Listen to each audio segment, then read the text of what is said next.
Hey guys, Chris Killeen back at it again with another video. So today I'm gonna talk about stuff because I'm still pretty pissed about this month and last month. It's been a rough 2024 for me, but I got some stuff that's pretty happy that I want to talk about. So I'm gonna talk about the people that I met along the way. Because it's never about the destination. It's always about the journey and the people that you meet. So yeah, pretty short list, honestly. I'm not the most social person. Well, I am social, but I'm not gonna get close to everyone I meet, you know? I might try to get like a little small talk, a little like stranger talk, like, yeah, how you doing? Not in that accent, but I don't know, that's the thing that popped up in my head.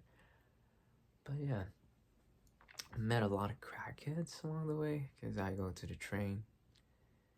My crackhead stories are pretty fucking weird because I got this one time, I was going home and I was going with a friend, a co-worker, and we were sitting on the train. And while we were talking and all that, we were laughing, I smelled something like cooking. And I saw the guy at the back with like with the saran, not a saran wrap, like the tinfoil wrap. And I thought, oh, he brought his lunch and was holding a lighter to it. So I was thinking, oh, I never thought I could like to do that. Like instead of microwaving my food, I could just, heat it up with a lighter and some tinfoil. Then I told my friend about that, like, hey, that's pretty cool. You could actually do that, Bring a tinfoil and some lighter. And she was like, you fucking dumbass. I don't know if it's important story, but she's black. And hey, dumbass, that motherfucker smoking coke. I was like, why you're smoking coke? Why are you gonna smoke coke in a tinfoil? Isn't that like with the cigar things? No, fucking dumbass. Then she pulled me up like an upset mother, then dragged me to another to another train. And while we sit, I was thinking like, oh, that was coke. I kind of feel different, because I think I got a whiff of it.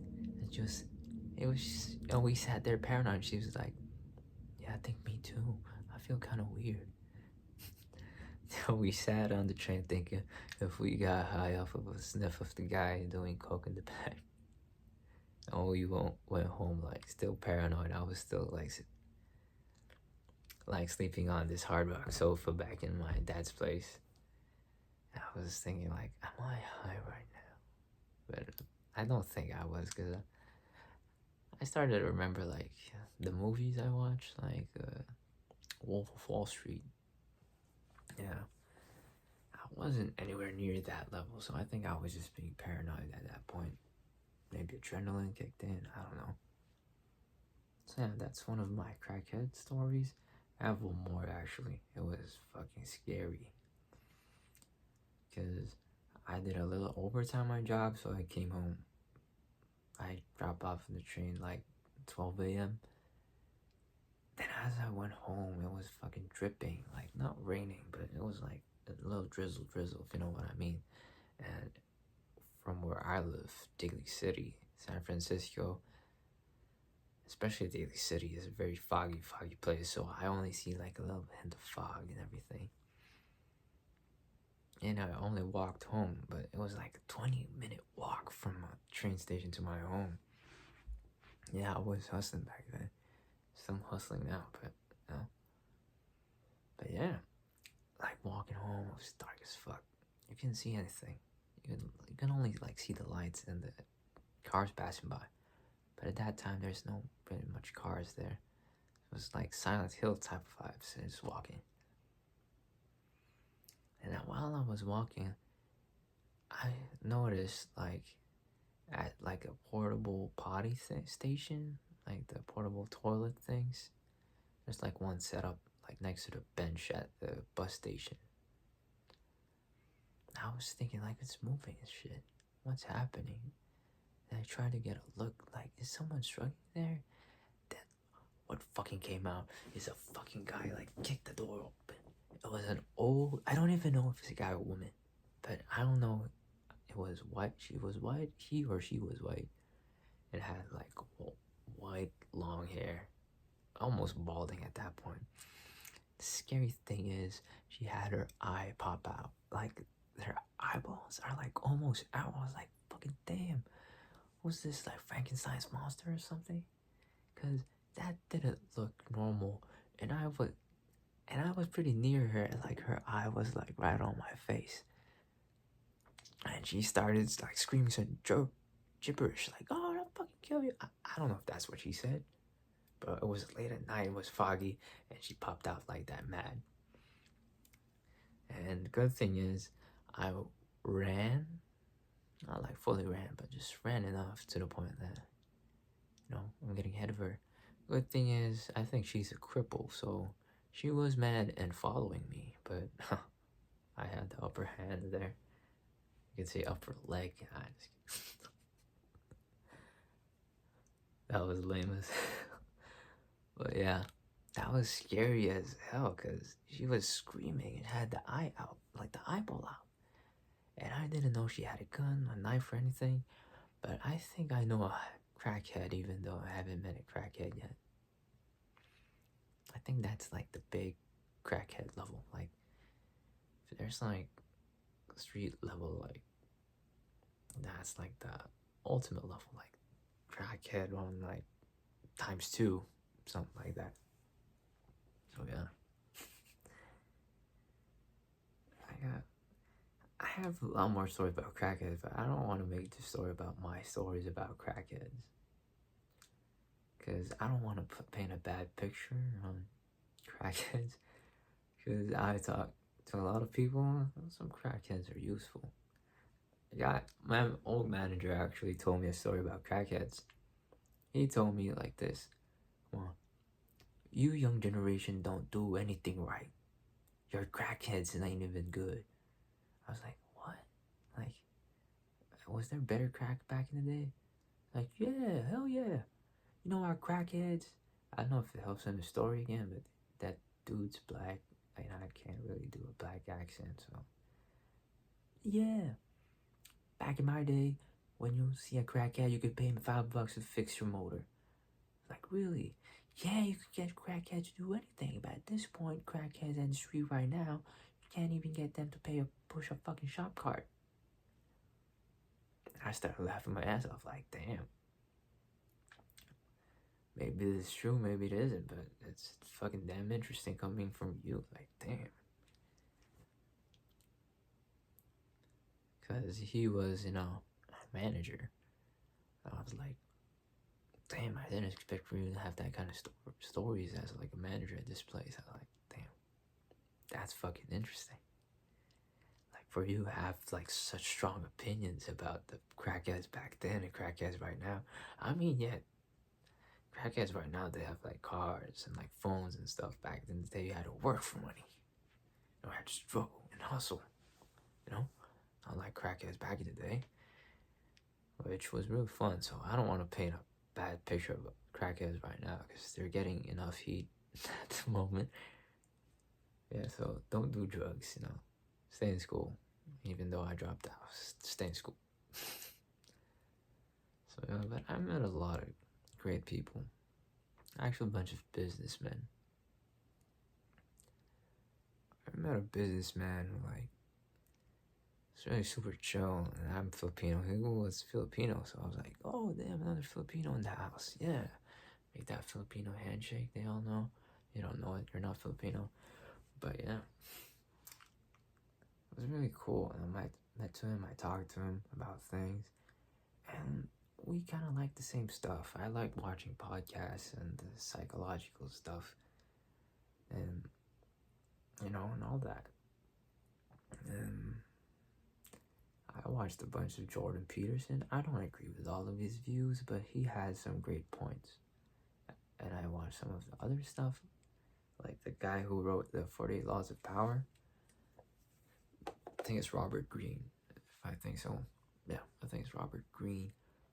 I watched a lot of his stuff, and I thought he was like the great seducer, the guy with the most power, but in fact, he was just a very smart man, a very wise man. Like, he knew how to do it. He explained everything perfectly, but he wasn't coming from a place of, hey, this is how to be great and cool and how to fucking rock the world. He was like, this is what happens to this world. A lot of sick people are there, and you need to know how to deal with it. You know, even with the seduction book, like, there's a lot of things you can do with their appearances, but it's not gonna get as far as it's gonna get you with how you like think and how you actually move and talk and stuff like that, which is really great. You know, it opened my mind because Robert Greene has been like, his books, like especially 40 Laws of Power, have been like highly praised by very successful people.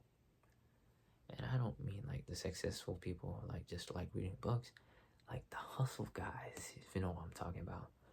The guys who actually like on the go every time, like make it happen, make it happen, make it happen, make it happen, street smarts. But no, they actually get a lot from the books that he wrote. It's pretty fascinating. So we talked about like some of those people, talked about more of the things that I watch and I like to think about, like your philosophies in life, how you think of it, a little bit of ethics, morals. When we started having fun, he started saying like, "Hey, we're talking too much about this stuff. I need to get paid because I actually teach this stuff. You know that?" I'm like, "Oh, sorry. No, I work at a restaurant. They don't really care about that." So it's rare to meet someone I get to have this kind of conversation with. You know, I don't know if it's nerdy or geeky, but I kind of love that stuff. Just the spiritual, you can say spiritual stuff, like psychological stuff. Like, I like the juicy meat of how people think, like perspectives and all that, and certain different philosophies that you follow from time to time. Because what I learned is people like take one philosophy and stick with it, but that's not the point. Because there's no right one philosophy. You just take all the good things from the other philosophies that other people have and make your own good one, because we all have different paths in life, so there's different ways to go at it, because we're all different with how we think and how we grew up in our environment, so we all need different things. While we're talking about that, he told me, "Hey, you're a really bright kid." I said, "Yeah, are you a businessman also? Because when you talk to me, you're kind of like gonna sell me like snake oil or something at the end of this conversation." And start laughing like, "Oh no, and you too, you actually sound like an entrepreneur." And I was like, "Really? Do I?" It kind of got me like smiling a little bit like, hey, I'm a naturally closed off person, so if I heard that kind of compliment, hey, thanks, you know? So yeah, he asked me what I want to do in life. And so I talked about my upbringing. Like, I got here alone, worked with my like abusive stepmom, then like got enough money to move out on my own, which right now is really good. But right now in life, I'm pretty thankful, but I'm I'm not complacent about it. I'm not satisfied yet.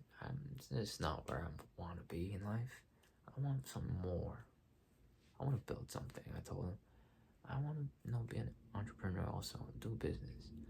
So what's your advice? He said, first things first, connection with God. God is everything. He said,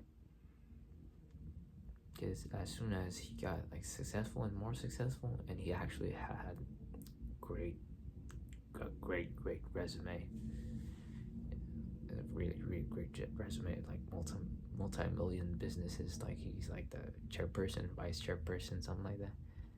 Because I looked it up when I got home. I was like, damn. Oh yeah, talked about faith in God first. Faith in God, number one. You keep saying that, like, fear and faith cannot coexist in the same heart. You gotta pick one. You gotta choose faith every time. So yeah, I was like, yeah, word. No, I didn't say word, but like, I completely get it, you know, because he said that I kind of like share the pain with you. When I hear your story, I kind of see myself in you. So like, I could see where his faith comes from, because from all the things that I've been through, I could have easily been a drug addict. I could have easily been like a gang guy and like just drink and go out all the time. But no, I stayed faithful and worked and worked and worked on myself being good. So he understands I have an idea about faith. I've been building on that. Yeah, I asked about business. He told me like business is something that is you serving a product that helps people with a problem. So think of a problem you want to solve, and think of something that you can help it with, a product or a service that you can help that with. So yeah, now right now I'm actually thinking about that. Like, hey, I want to do business. What's a problem I want to solve? Because generally I want to solve a lot of things, but I gotta focus on one thing, one thing at a time. And that's the thing I have a problem with. Because I'm not going for it, like, what's the most profitable thing I can go for? The easiest at this side. No, what's like the thing that I want to solve and go from there.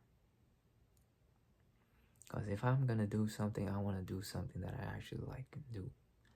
Love every day, like wake up feeling energized and think about strategies and stuff like that. And not just wake up and say, oh, it's another day at work. I want to say, another day at work. I fucking love it. And I want to go back because I want to build something. I want to build something. I want to build that business I want, but I got to figure out what kind of problem do I want to solve. And like go from there. And how am I going to start it? Because I have money saved up in the bank, yeah. But I don't know what to do. I'm kind of lost at this point because I don't know where to start. I don't have the connections. I just got here. Because a lot of stuff in social media is like bullshit. Like, if that is the best business model you can do for a starter, why are you telling everybody? So it's by doing that, it's not really feasible anymore. So whatever I do, if I do like the easy way, it's not really easy, but the easiest way, I'm not gonna get any fun out of that. I want to do something that I love to do. I love to like work towards. I want to do something creative too. Maybe start with creativity. Because actually, the fun thing I do, I take Uber rides at home since I lost my scooter. And sometimes I like try to get a read on people and try to have like a deep conversation with them, which worked a lot of times. I met this guy. You could easily tell he has a business with the way he sit. Like his eyes are like dead serious. Like they have those eyes like goal accomplishing eyes. Like work, get it done. So I said, oh, easy, businessman. I said, I'm like, hey, how are you? You're a business guy, aren't you? Yes, I am, he said. It was an actual French guy. Pretty fucking cool accent, by the way. I can't really do it because I'm not used to it, but yeah, it was really cool. Man, we talked. We talked about it. Like things getting lonely. Like, damn, I want to do business too. Do you have any advice? He said, oh, I'm always in the French restaurant business in 20 years. It's very tiring. Like you, I just got here too. Yes, I got here, I don't know any people. I open up business like that. My mother family don't really want that. And I said, yeah, it gets lonely, doesn't it? And especially the holidays, because I spent my New Year's like alone eating grapes under a table while illegal fireworks go off in the distance, which is really, really fucking depressing. Yeah, I made the most out of it. It's really lonely because the only family I have here is my father, my bitchy stepmom. Yeah, I said it. I'm not a hateful man, but damn, is she a shitty person? Gotta get that out there, you know? But yeah, he started talking about how lonely it was and stuff like that, and I said, you look like you're on the go. Like, he said, yeah, right now my wife is in Turkey, she's a doctor, now I'm doing Uber right now. I said, so how do you relax? Because it's easy to tell this guy doesn't know how to relax. He seems like, not really military, but the way he moves is kind of like efficient, too efficient at that point. Like, late at night doing Uber, you look too efficient at that point. Like, the way he moves, like, come on, so stiff and everything. And he said, I can't really relax. And I said, yeah, I can tell. But now looking back on it, that was kind of a douchey way to say it, you know? Yeah, I can tell. Like, yeah, I know. I should have not said that. I kind of regret that face, but I don't think it mattered anyway. But yeah, just saying. So yeah, that conversation, I said, oh man, that must have been so lonely. I'm proud of you. So it was like taking out like, what? Huh? I thought like, did I break this man? Like, come on, I kind of need to go home now. I don't want him to like have a crash out during like my Uber trip. I was thinking like, yeah, I'm proud of you. So when we got to the place, it was just silent. As he looked back at me and he reached out his hand, like held my hand, like, thank you, man. I said, yeah. Good luck with everything, man. Good luck with the Hawaii condo thing. Sounds pretty great. I said, see you at the top. I was like, yeah. See you at the top. Kind of got confused with that one, but you know, hey, gotta rep for my boy here, you know. So yeah, I met a lot of interesting people. That's like some of them. But yeah, this video's too long at this point, so if you got to this part of the video, hey, congrats, yeah. Well, see you in the next video, I guess.